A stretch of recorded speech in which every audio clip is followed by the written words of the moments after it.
Hello and welcome to this episode of Build Your AutoCAD IQ. On this edition of the third dimension, we are excited to be talking to you guys about laser cutting. And for laser cutting, the great thing is you can create your 3D objects using 2D line work, which means anyone using AutoCAD LT can follow along here. We're super excited to be inclusive of those LT users because very often we find that it's not something that they can use in a lot of these third dimension series. So if you guys joined us a few months back, you would have remembered that we did 3D printing. Just like 3D printing, there are laser cutting services if you don't have direct access to a laser cutter, but still want to bring your creations to life. We got the local maker spaces, and also there's something called Ponoko that you guys can check out. And if ever you're in the Boston area, over here at 23 Dry Dock Ave in Boston, we have the build space where with just a couple of classes, you can use the laser cutters and 3D printers that we have here as well. The cool thing about this whole thing is that it is another opportunity to go from the digital to the tangible.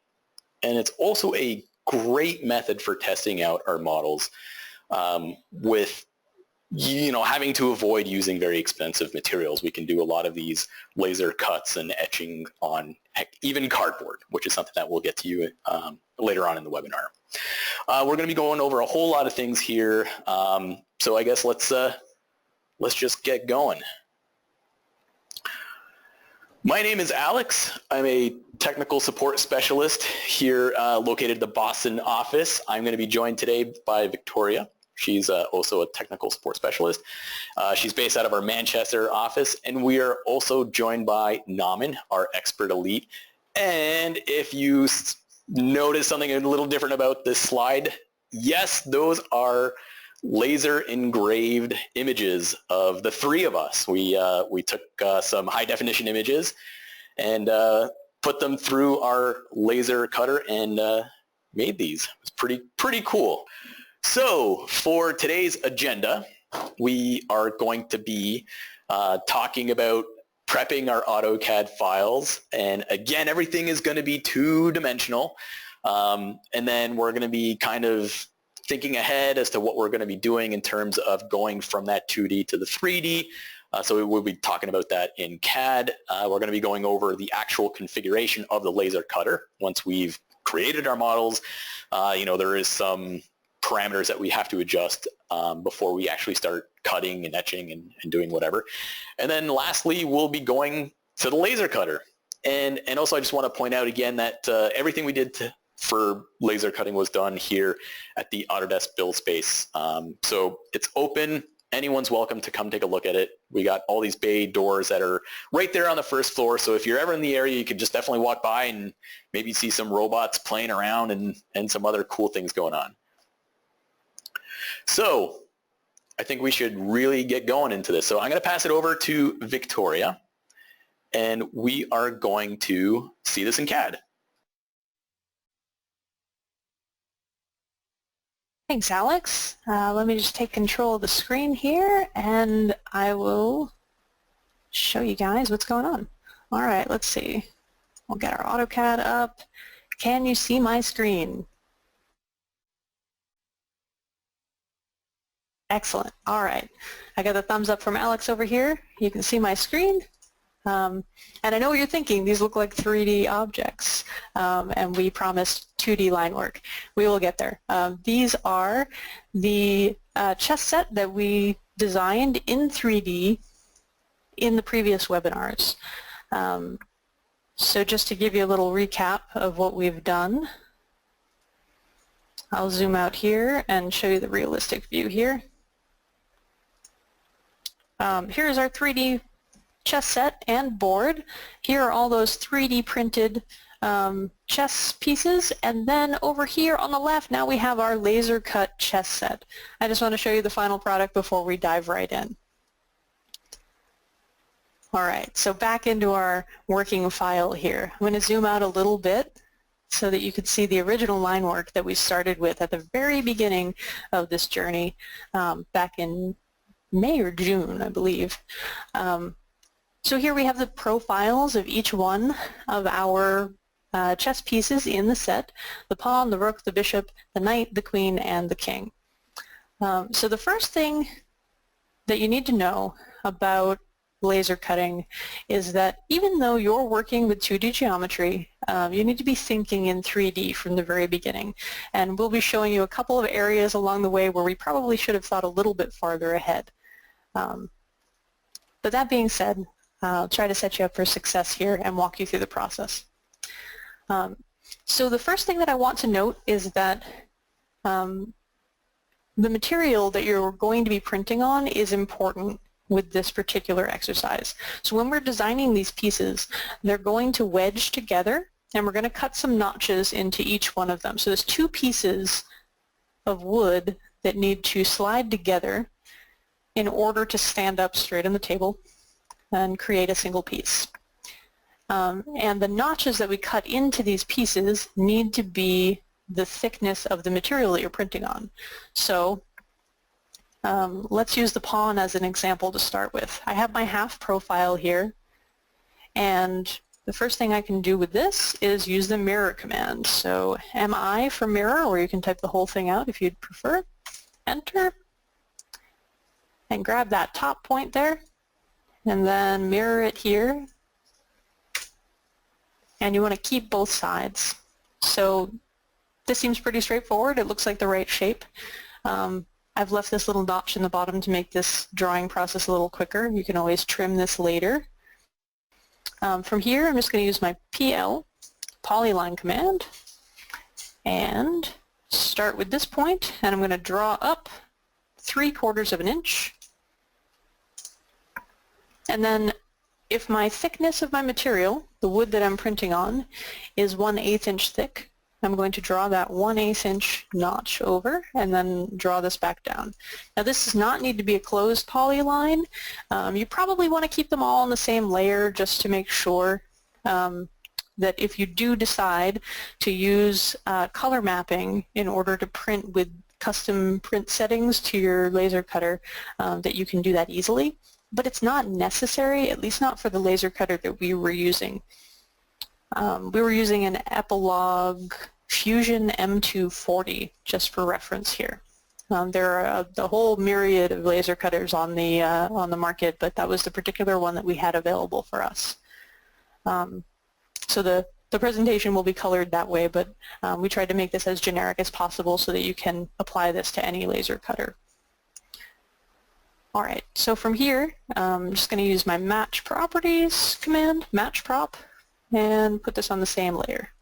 There we go. So the second thing I want to do is create that second pawn profile. So I'm going to use my CO, copy command, pick a base point, and drag this off to the side. So now I have 2 copies, but if I print out both of these, they're both the same exact profile, and they won't notch together properly. So what we really want to do here is mirror this. So I'm going to use my mirror command again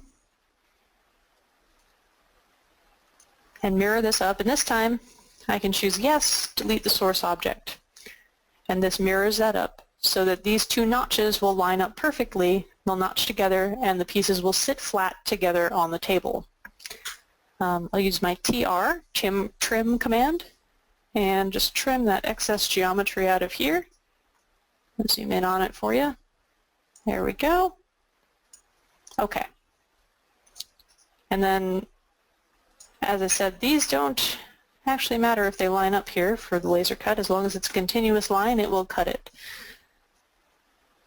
Alright, so now I have my 2 pieces, and let me show you exactly what's going on here. We'll go back into our 3D model and switch into a hidden view, hidden visual style, I mean. Alright, so if we look at that, these 2 pieces are notched together, so if I move this off to the side here, you can see exactly what's going on. They slide together just like that. And then for those of you who joined us for the view base presentation a few weeks ago, here's a view base done on the rook, or sorry, the bishop, for example. And this shows that front view and side views, a couple of isometrics, and a top view of what this piece looks like if you were to document it for production purposes. We'll save these all in the box folder too, so you can download them and investigate them to your heart's desire. Okay, so now back in the file here. So we'll go over and so this one will work about the same way. You'd mirror it, you'd add in your notch. With the bishop, let's just note a couple of differences for each of these pieces. With the bishop, you want to be careful of that notch in one direction, but it doesn't really matter in the secondary direction. So when you go to cut your notches, you probably want to cut the bottom notch on the piece with that slice cut out of it on the top, and then cut your top notch on the one that doesn't have that so that you're not interfering with your geometry. Planning ahead like that can save you a lot of pieces cut off and you know, beheaded chess pieces. With your knight, you really only need that horse's profile in one direction. So what I did here was I cut off most of the geometry of the top of this piece and then threw an arc in here to cap it off nicely. The same thing with the king. Maybe you just need that cross in one direction. Maybe you need it in both. It's a style choice at that point. All right, so that's about it for the profiles. Now let's jump over here and I'll show you what that looks like. Well, let's zoom out for a second. All right, there are a couple of commands that you might find handy when working with the laser cutter. And the first one is limits.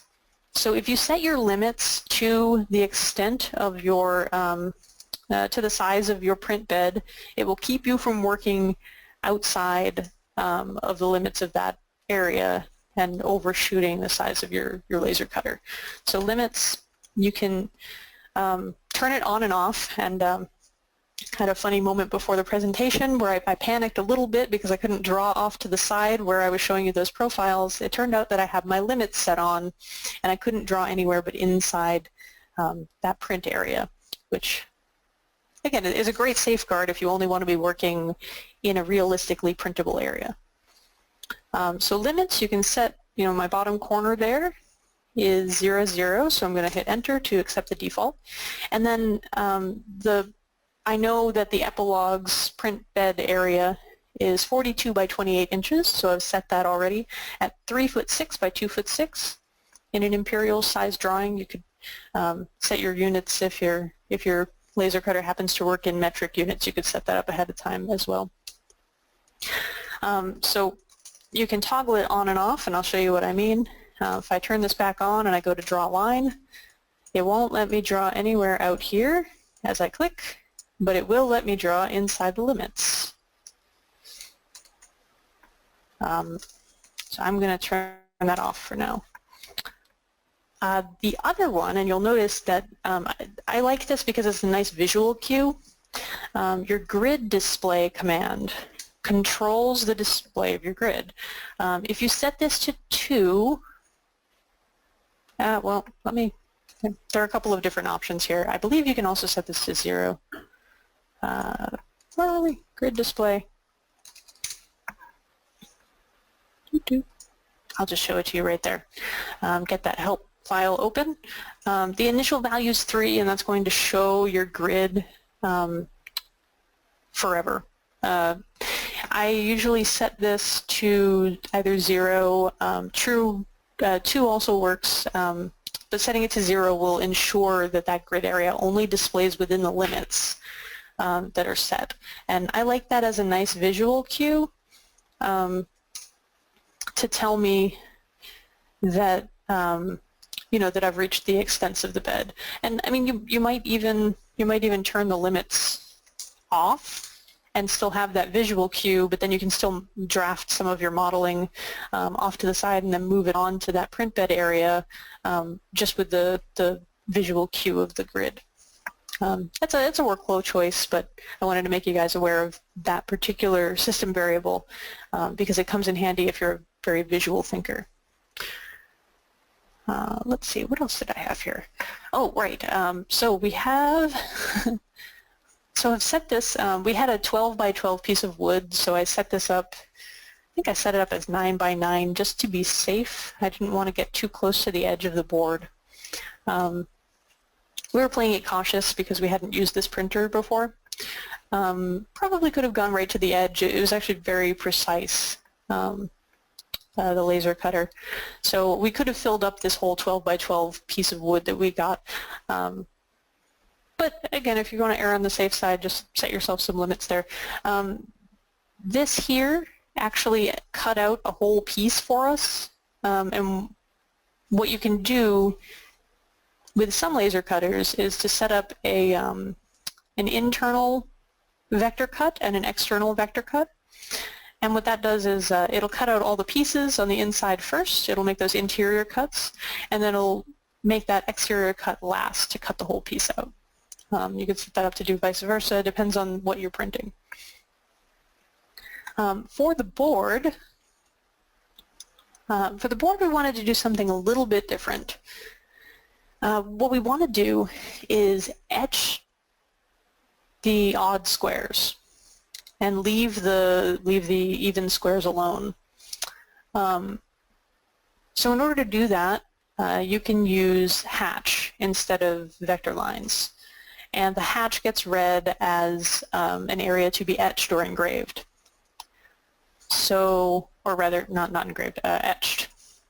So, a couple of important things to note here. Let me freeze my hatch layer first, and I'll show you how I set this up. I created these sketch lines here, and they're set at 1-inch intervals. This was just put in place so that I could add that hatch very quickly by picking the internal points. But if you leave these on and then you send this to the printer, the laser cutter will cut your board into 64 different little pieces. So unless you want to put your board together as a puzzle before you actually play, I would recommend removing those lines. So I would just go in and either get rid of them. You can either delete them all or you can put them on a frozen layer. I chose to put them on a frozen layer here. I just called it sketch. And just make sure that it's not on a plotting layer before you send to the printer, or you'll be very, very disappointed, or you'll have a super travel kit assembly required. The last thing we want to do here is etch the edge. So I'm going to put this hatch in. Oh, I'm going to offset actually. We'll offset 1/8.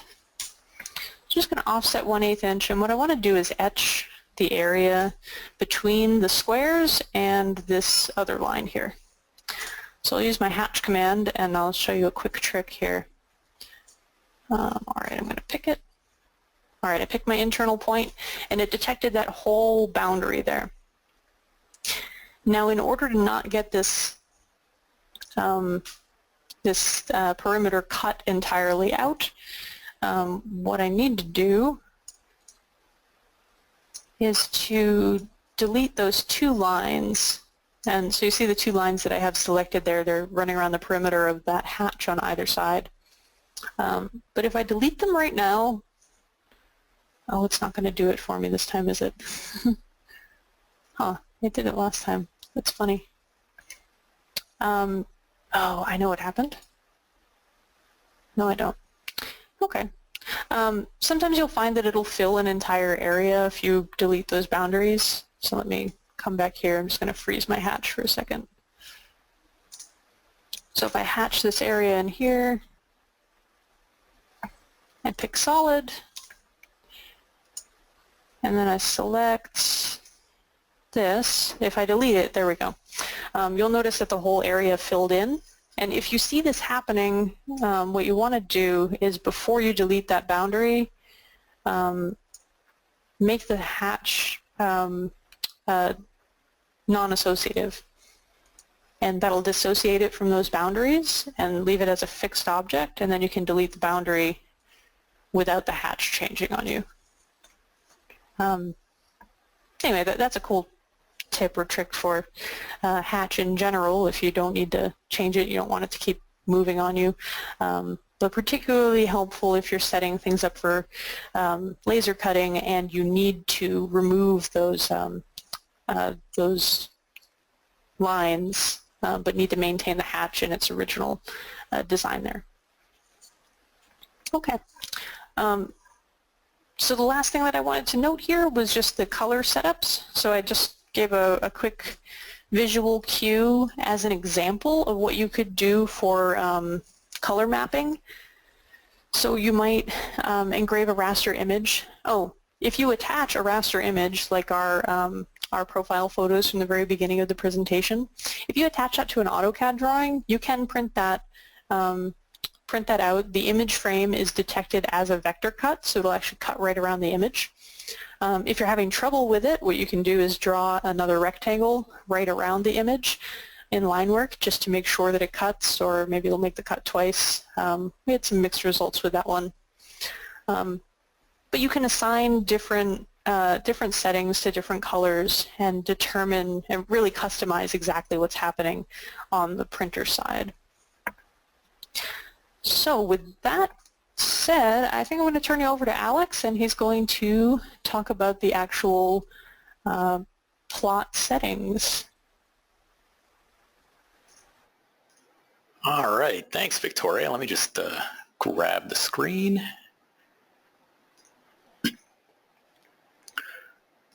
And you can see my screen?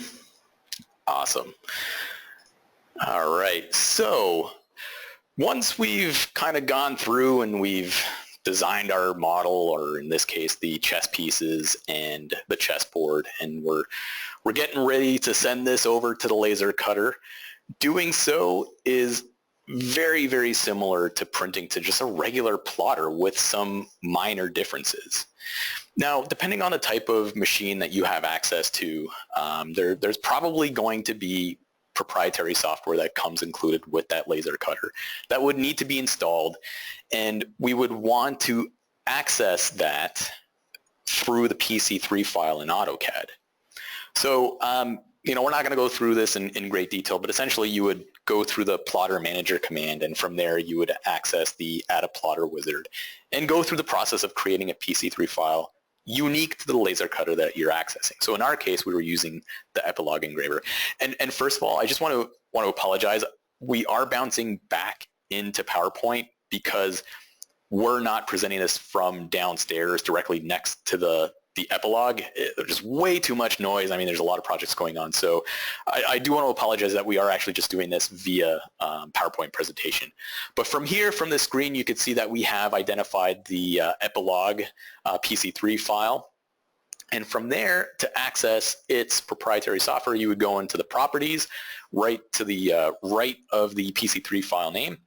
And from there, you would go to the custom settings. And in our case, once we've done that, we gain access to the Epilogger print properties. Now, starting in the upper left corner, we have our resolution. This is really applicable to the raster engraving or image engraving.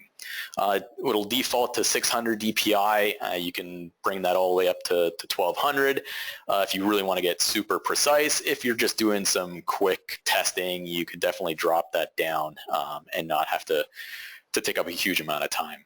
Underneath that, we have center engraving. So what this will do, it'll allow you to define the center of your artwork as the home for the laser itself. So if you wanted to engrave the Boston Bruins logo on a hockey puck, you can center that image on the hockey puck using that option right there. Underneath that, we have the rotary option. We're not going to go into this too much, but there are appendages that you can add to specifically the Epilogue printer. So there are added features that we can do, but we didn't use any of that, so I'll kind of glaze over that. Over to the right of the resolution section, we got this default settings. Now, Epilogue has a variety of different types of laser cutters. We were using a CO2 fed laser cutter, but there are fiber ones as well. We could do an autofocus. The focus would be the separation between the laser head itself and the top of the material that we're either cutting or engraving in.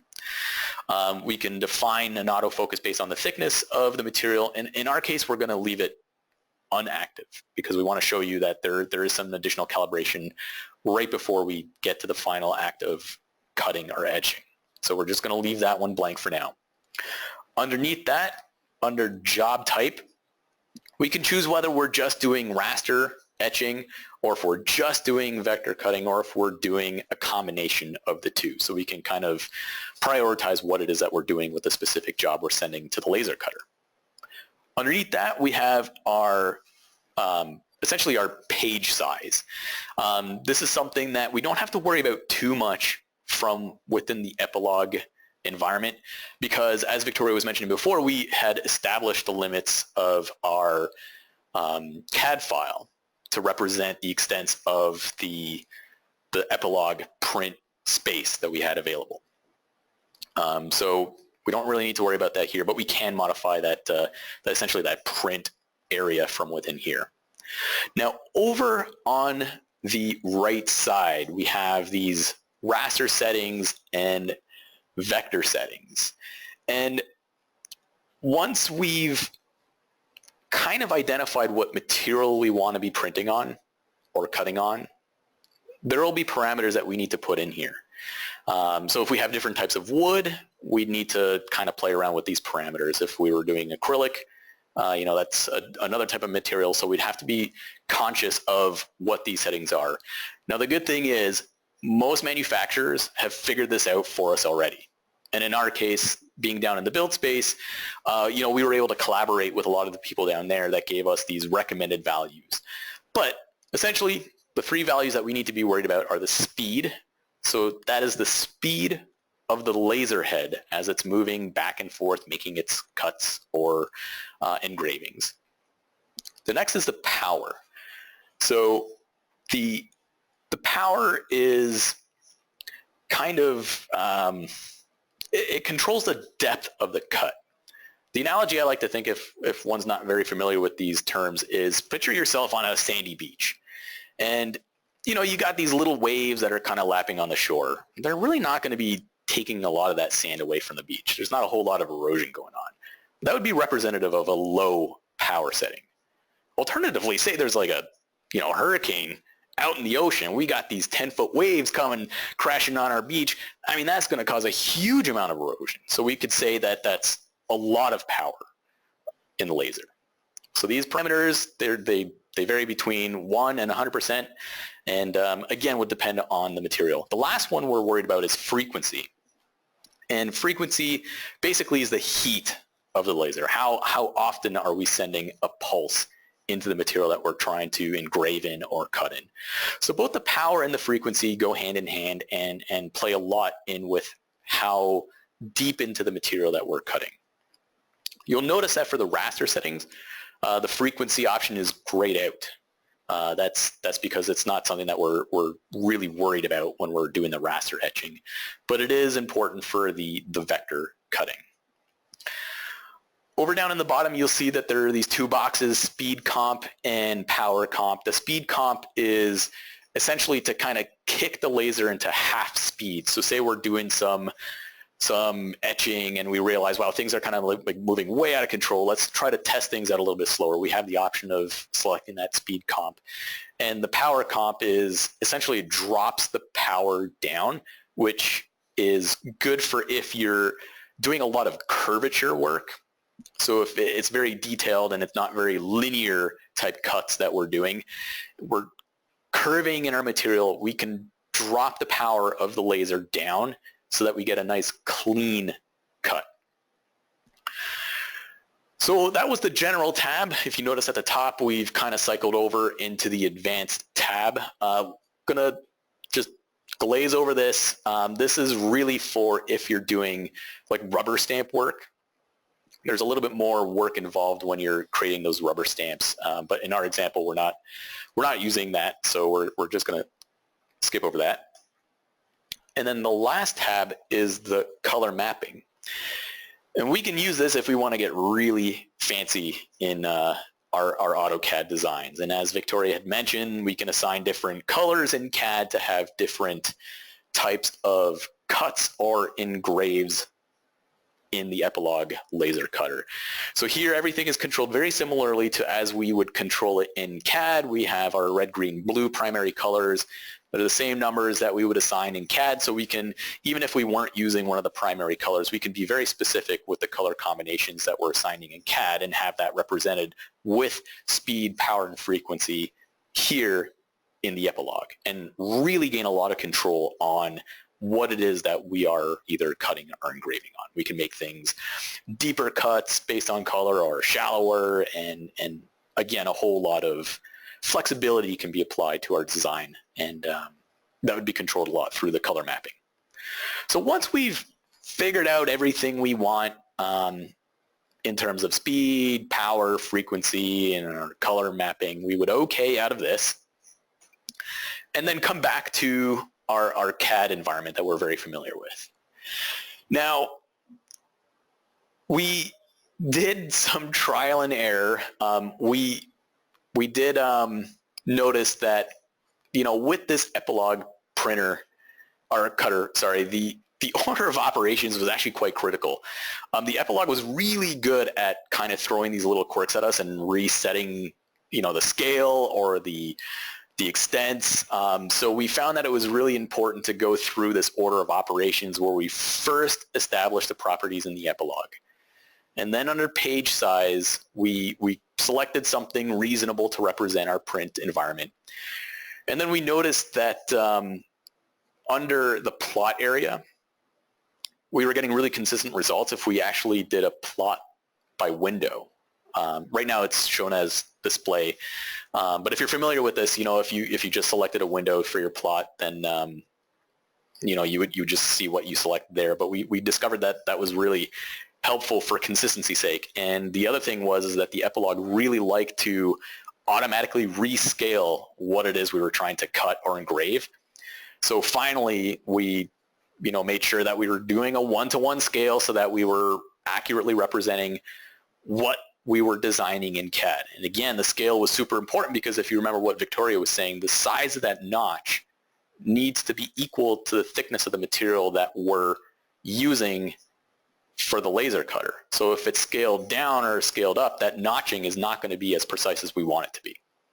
So once we got that done, we hit the preview, make sure everything looked good, and then we hit OK.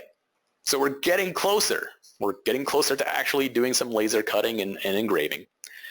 So once we hit OK in AutoCAD, we essentially send all of that information over to our Epilog. And this is a picture of the actual tool that we have downstairs in the build space here in Boston.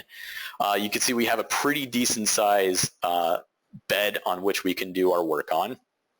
And the one thing I do want to notice, and did kind of throw us for a loop the first couple of tests that we did, was you'll notice that our cutting board is located way up in that upper left corner, but CAD isn't oriented the same way.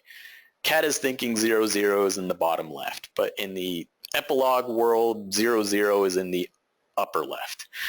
So we had to make sure that we were orienting ourselves in the right position. And one thing we did find was we were doing a lot of testing. As we were learning this for the first time and as we were getting comfortable using this and setting the parameters, we were going through a lot of material. And that was a great thing, actually, about using the laser cutter and its flexibility in different materials. One of the build space guys downstairs said, hey, you don't need to be using all of your material. Just use a piece of cardboard.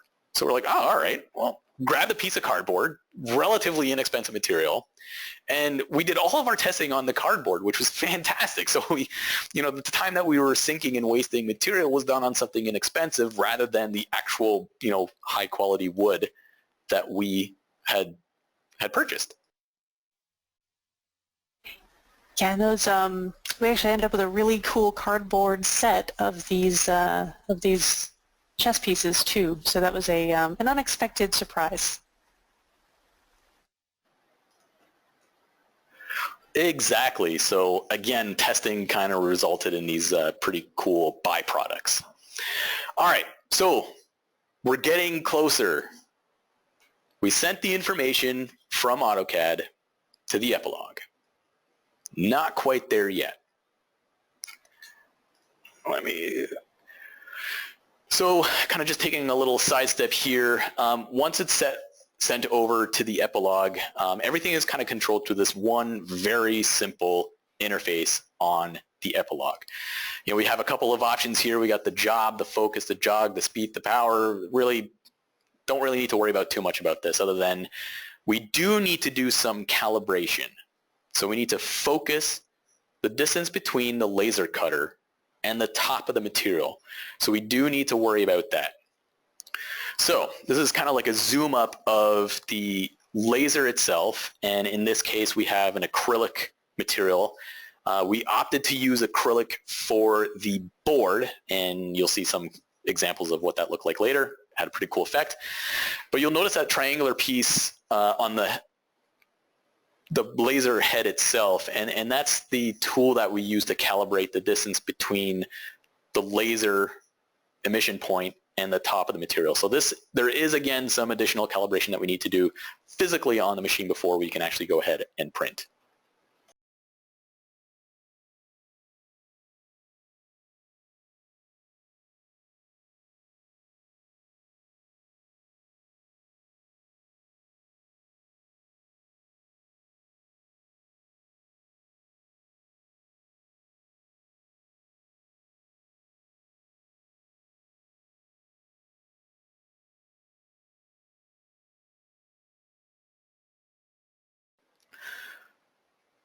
This is the end result.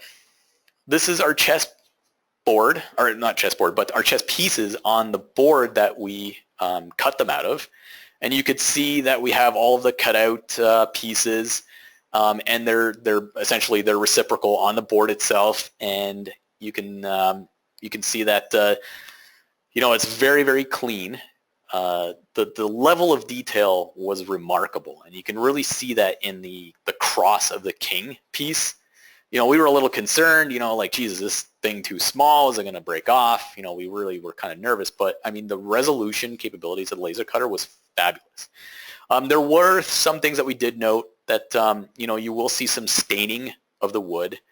It did get pretty hot, so maybe we could have played around a little bit more with the power and the frequency settings. But there was some interesting results for our first cut here. Yeah, and that it's interesting too.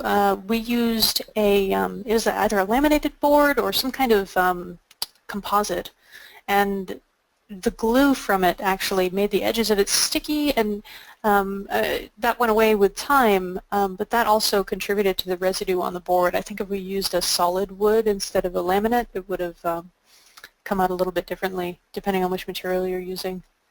Exactly, and again, I think that would play into the, you know, trying to test different materials to see what the results are going to be, because you can't always necessarily predict what your end result is going to be. So, but again, it worked out really, really well, and you can see in the upper left we have a couple of our pieces that were cut out, and you can see what those look like.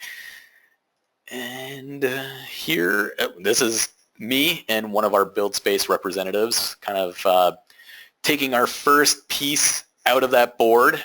And on the table, you can actually see some already assembled pieces, and those were actually our tests using the cardboard. So as we were kind of testing things out, we were kind of already creating these cool models and being able to get a sense of what that design was actually going to look like in the tangible materials that we were using. So as I mentioned before, there was some trial and error, and it's only fair to show you guys some of our not so good results. These are using different materials. We tried etching things out in cardboard, in wood, in acrylic, and one of the references that we found had suggested to use like an alcohol solution to clean up the acrylic to kind of make the engraving show a little bit cleaner. But in our case, we inadvertently cracked the acrylic. Yeah, it did not take very long to crack it either. It the acrylic makes a lot of dust and residue when it prints, and so it gets everywhere. So you have to rinse it under some water, and the alcohol was supposed to clear it up a little bit, and I think I left it on there a little bit too long. If you're looking at that kind of artistic effect, though, that's something interesting to note, because Nauman's actually looks pretty cool. One of the other weird things about the acrylic is that you want to be viewing it from the opposite side that it's etched on, so you actually have to flip the image. So you'll notice that Nauman and my pictures there are backwards when you're looking at them from the correct direction. You can tell by his logo there, it's all backwards there. But I don't know, so some of them came out, even the mistakes came out looking interesting, in my opinion anyway. Yeah, and even our test, you can see a little bit clearer down at the bottom there. We have our cardboard test, and I was so amazed that even the cross on the cardboard came out. I mean, that was just fantastic. I mean, it's on the order of only like a few microns, it seems, and it just cut it right out of the somewhat malleable cardboard material. The other thing I wanted to point out is towards the center, you'll see that the epilogue was kind of throwing us curveballs and kept wanting to rescale the cuts or engravings. And so you can kind of see one of our super miniature attempts at creating our chess piece, which would obviously not work because they're way too small, and so the notches aren't actually going to be representative of the thickness of the material that we used. But here we go. Here's a close-up of our success. You know, we got this eventually to work. Here we have a couple of our pieces, and you know, the king on the side, you could kind of see how they're sliding into each other, and once you slide it into its fullest extent, they stand up and they're pretty solid. And the cool thing is we still have the reciprocal of these cutouts on our board. So say you wanted like a travel chess piece, you could just disassemble all these, fit them back in the board, and off you go. So we thought it was a pretty cool concept.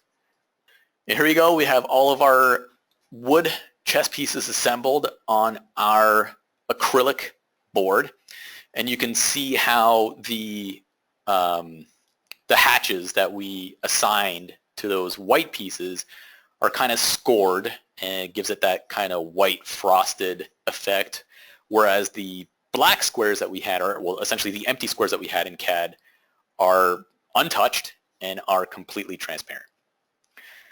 And so here, finally, we have our two sets. We have our 3D printed set, where we started off a few months back doing some 3D printing, and they are playing against our laser cut wood pieces right on our board. We thought it was pretty cool. And again, the cool thing about this is that, you know, the LT users out there still have the ability to go from that digital to the tangible. We just got a comment in saying, apparently we are right in time for the World Championships for chess in New York City. So that's pretty cool. I had no idea. That's awesome. Or maybe it was by design. No. Very lucky. Very cool too. All right. So that pretty much wraps up our webinar on the laser cutting.